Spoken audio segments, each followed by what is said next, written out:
نبی علیہ السلام فرمائی ثلاثة لا يكلمهم الله يوم القيامة ولا ينظر إليهم ولا يزكيهم. 3 کسان با د قیامت په ورځ داسې وي چې الله رب العزت په وته د شفقت په نظر نه ګوري، د رحم په نظر به نه ګوري، انتهایی غضبناک پي په رب ذوالجلال. ولا يزكيهم، او د ګناهونو نه به پاکیم، ناغه ګناهونو سره به جهنم ته لړکی. ولهم عذاب علیم، او دردناک درد ورکون کې عذاب الله دغه 3 کسانو لپاره تیار کړي. حضرت ابو ذر رضی الله عنه عرض وکړ خابوا وخسروا من هم یا رسول الله، دا خلق خو برباد دي، تبا دي، نقصان اوچتون کی دي، الله رسول دا څوک دي دا 3 کسان؟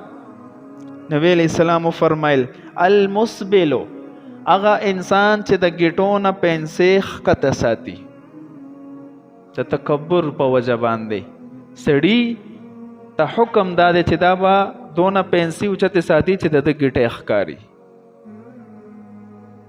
وره دا مونږ ته عمل نه ښکاري. وعید وره صحیح حدیث دی سندن. المسبل هغه سړی چې پنسي سره د ګیټې پټي وي، دا د تکبر علامت دی. بعض اوقات انسان بلا اختیار کو پنسے ښکته شي نو دا ته مستثنا دی، خو لیکن مستقل پنسے ښکته ساتل د دې حدیث پر سره صحیح نه دی. المسبل.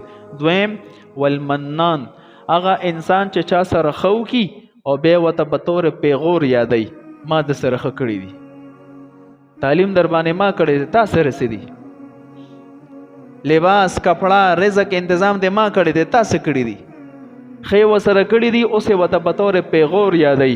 منان دا صفت سره الله سره خوان کوي چې هغه خپل نعمت احسان د باندې جتلو کی چې ما دلا رزق درکړو، ما صحت درکو، ما شفا درکا، ما بچی درکل، ما خزه درکا، ما کور درکو، نعمتونه مې درکل. دا الله صفت ته. نو بنده چې کله دا الله بدی صفت کې دخل اندازی کوي، الله ډیر غضبناک کیږي. والمنان والمنفق سلعته بالحلف الكاذب. دا وره یو هغه تاجر چې خپل سامانونه د دروغ او د قسم په بنیاد خرڅي، دا الله په ذات مې د قسم دی، دا اوریجنل سیز دی، جاپانی دی، هغه 2 نمبري قسم هم بيخري. نو داسې سړي سره الله رب العزت کلام هم نه کوي، یعنی د رحمت د شفقت خبرې به هم نه کوي، بس ډایرکټ جهنم فیصله به ورله کوي.